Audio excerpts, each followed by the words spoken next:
How's it going, guys? It's Canadian Bushcraft and Survival here. Today we're going to be making a quick rabbit snare. Just like this one I have here. I made this earlier. I'm just going to give you would be snagged. I'll show you quickly how I'd make one of these with snips, a knife. You could even bend the wire back and forth. I'm using the 24 gauge quarter-pound green.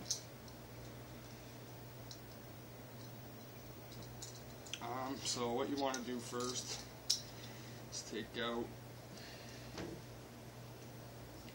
I like to do a little shorter than arm length. Some people say go arm length, it's your preference, right? You cut it off at the one end. Okay, so now what you want to do is take this little end up here, either end, it doesn't really matter which end, and give it a bend over.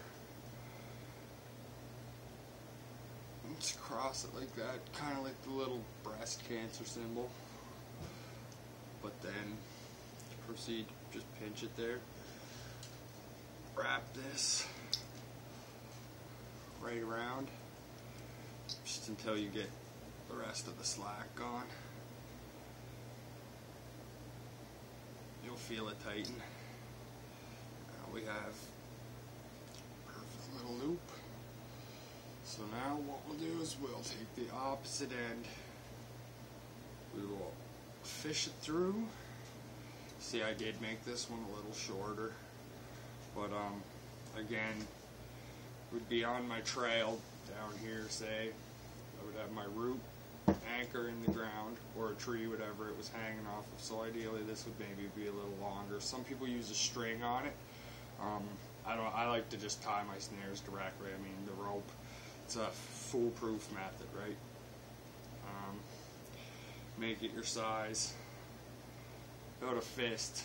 I have a pretty wide fist, so I would like to make it a little smaller. About that big for rabbit.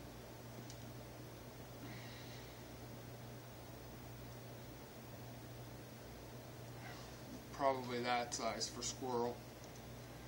Now I'm going to take the other end that is on the opposite end of the snare, and I'm going to do the same thing but a little smaller than I did the first time.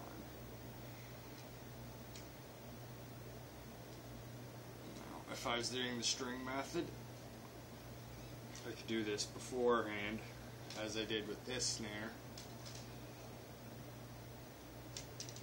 because then I would tie my string to my anchor point.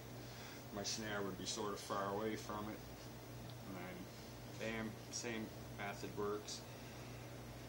But I usually, just like I said, I go straight with this, and I don't usually wrap my end until I'm out in the bush.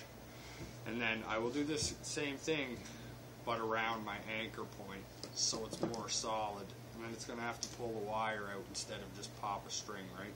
A shoelace or whatever you decide to use. But yeah, I will take you guys out. I'm actually going to go set some of these tomorrow and do some filming. So again, thanks for watching, guys. Appreciate your subscribes and your views, and stay safe when you're out in the bush, and I'll talk to you soon. Canadian Bushcraft and Survival.